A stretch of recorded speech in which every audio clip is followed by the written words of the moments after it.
Nationalist MEP Francis Zammit Dimech should resign from the European Parliament because he was the only one in the EP mentioned in the Panama Papers, the Prime Minister said this morning. Referring to next Tuesday's EP debate on the rule of law in Malta, Dr Muscat said he looked forward to some introspection. The only person in the European Parliament mentioned in the Panama Papers as an intermediary was Francis Zammit Dimech. By his party's yardstick, he should resign and not take part in the debate, he said. Dr Zammit Dimech had been mentioned in the context of a company which opened accounts for tax avoidance.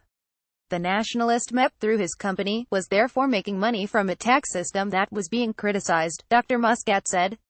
How could anyone criticize something and then make money from it? Dr Muscat said the government was also well aware of the political football in the European Parliament, where the Popular Party moved a debate against Malta whenever it was being pressured over the situation in Hungary.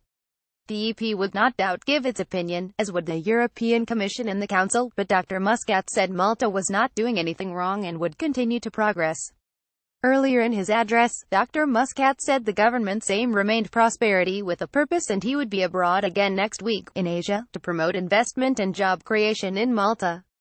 Dr Muscat hailed the pay agreement with teachers, saying teachers' pay had fallen back because under past administrations this important profession was ignored.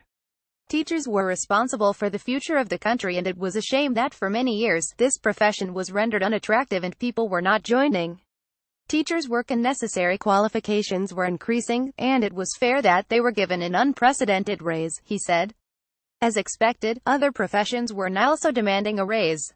But it should be remembered that last year the government gave a raise to all categories of state workers, although adjustments were needed from time to time. Dr Muscat also hailed the decision to have and eventually remove Matsec exam fees, saying it had been illogical that the government paid for all stages of education, but then charged students to sit for exams. This progress, he said, was a result of economic growth and the financial surplus it had yielded.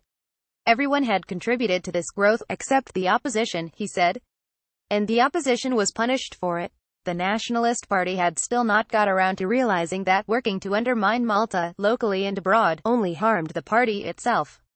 He believed that the leader of the opposition did not want to follow this line, but so far was unable to get a grip and tell the few within his party to follow his direction.